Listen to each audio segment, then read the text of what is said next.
Could stress be preventing you from getting pregnant? In this video, I'm going to talk all about stress and how it may be affecting your chances of trying to conceive.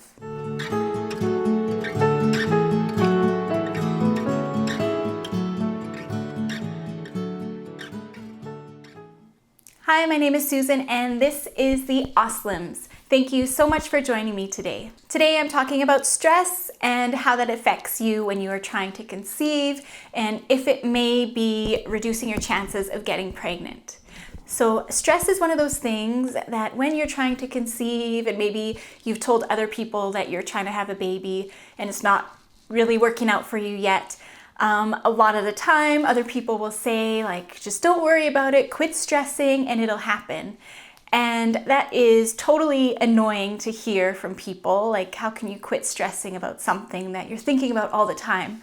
But when it comes to stress levels and how it's affecting your hormones and how it's affecting your body, there actually is a lot of truth to what those people are saying. So stress and pregnancy or trying to conceive both directly correlate with hormones. When you are under stress, your body produces two hormones, epinephrine and cortisol, and it produces those hormones to help you out under short periods of time of stress. But when you are continually stressed, say by being worried about your job or family issues or finances or anything like that that you are continuing to worry about and be stressed about, then your body is continuing to constantly produce these stress hormones. So this is called chronic stress, and this is how many of us are living these days without even realizing that it is chronic stress and it's not healthy for us. So in our past, stress hormones have helped us out as a civilization to survive and advance. So say in instances where we have to fight off enemies or run from danger or things like that, then stress hormones are actually very beneficial. So these stress hormones increase your heart rate, they increase your perspiration, they narrow your focus of vision, they tense up your muscles, they change your blood flow so that it's flowing to your limbs instead of your internal organs as much. It does all of these things to basically help you escape from danger or help you fight off enemies or things of that sort. So when it comes to survival, at least for our ancestors' survival, it was very important to have these stress hormones working properly, this epinephrine and this cortisol, because it is so important for us, or it was so important for us to escape danger or fight off danger in order to survive. But they were so important that what the stress hormones did and what they continue to do in our daily lives is they can actually override basically all of the other hormones that are being produced. Because they are so important to our survival, they are the top priority of our body when our body perceives or our mind perceives that we are under threat. So we are stressed out, and yeah, those stress hormones are going to be front and center, and all other hormones and all other non-essential bodily functions are going to be basically put on hold until the stress has sort of neutralized. So these other bodily functions and systems in our body that are being put on hold include the digestive system, our immune system, and our reproductive system, because all of these things in a state of stress, in a state of fight or flight, needing to survive, all of those are non-essential to our survival based on what our bodies have learned as we have evolved from this sort of our ancestral past. So let's focus on hormones. So the continual production of stress hormones, epinephrine and cortisol, can throw off the balance of all of the other hormones in your body.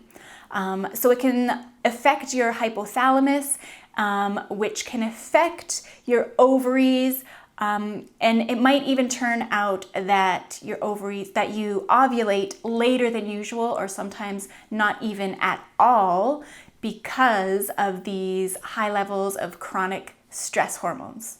Stress is also the most common reason for irregular periods or missed periods, due to the effect that cortisol is having on your progesterone and estrogen levels. Male fertility is also affected by stress, and it has been shown that chronic stress in men can actually lower semen quality. And for both men and women, stress and anxiety can have a huge effect on your sex drive, which can prevent you from having sex in the first place to try to conceive. So then how do you reduce stress levels if you're under chronic stress?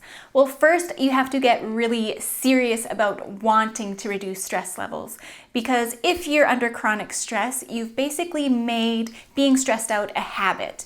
And when it comes to habits, it takes a lot of work to sort of rewire your brain so that you're no longer doing that habit, but replacing it with a healthier, less stressful habit. So get serious about really wanting to do these next few things, these next few ideas I have for you about reducing the stress in your life in order to get pregnant. So number one is meditation or deep breathing techniques. So I kind of mentioned rewiring your brain because you have a habit of being chronically stressed. So what you can do with meditation is basically rewire your brain to be less stressed out.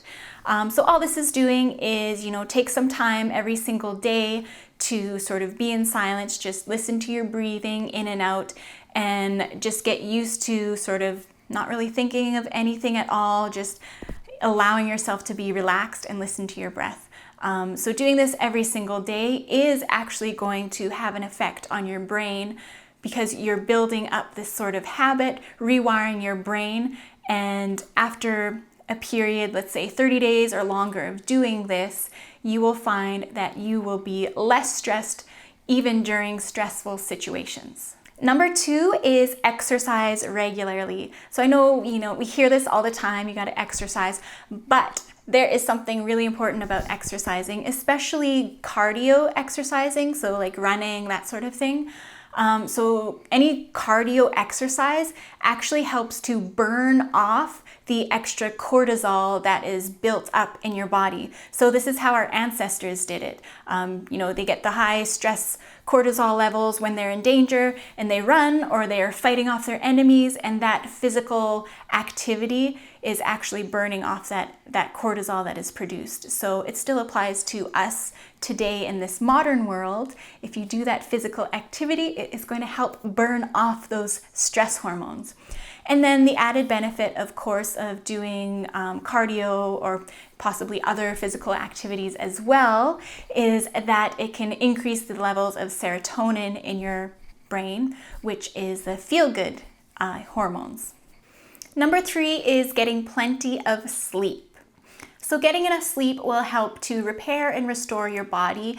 It'll bring you better mental clarity, better problem solving, and a better mood. You are a better problem solver and you are better at dealing with stress when you are more well rested. Number four is eating a healthy diet. And what a healthy diet can do for you is actually counteract all of the effects that stress is producing in your body. So for example, something like complex carbs versus simple carbs. So a complex carb would be like a whole grain, and that will encourage your body to produce serotonin, whereas a simple carb, which would be like sugar, just straight up sugar, that will actually spike your serotonin levels, which will end up making them crash down, which is just going to, just make your mood all over the place and your stress levels just even worse. So eating things such as whole grains, lots of vegetables, fruit, lots of healthy fats, those are all going to help you out. Number five is visiting with good friends. So this is one that's kind of obvious, but we always tend to forget about, is visiting with friends that you love to laugh with, that you love to do activities with. If you can even like get outside and do something physical, like play a sport or something with friends where there's lots of like fun and laughter and not so much like competition. that is really going to help boost your mood and reduce the effects of stress on your body. Number 6 is getting out into nature. So if you're out in nature in like a relaxing setting, lots of plants, nice weather, sunshine, all of that, water flowing and all those things. Nature is known to, as long as you're not in a stressful situation in nature, nature is known to reduce blood pressure, reduce muscle tension, and basically do the exact opposite of what stress does to you. So being out in nature in a relaxing environment is going to help counteract the effects of stress on your body. Number 7 is massage and acupuncture. So being stressed can cause tension in all areas of your body, including your muscles, obviously. So when you get a massage, it's working out that tension on a physical level, but that can also help to work out the tension on a mental level by producing a state of relaxation. So in summary, make stress relief, make stress reduction a bigger part of your life. Make it a very important part of your life and of your sort of protocol when it comes to trying to conceive, because it really is important. It's important to your physical body, it's important to your mental health, it's important to your reproductive system and your hormones.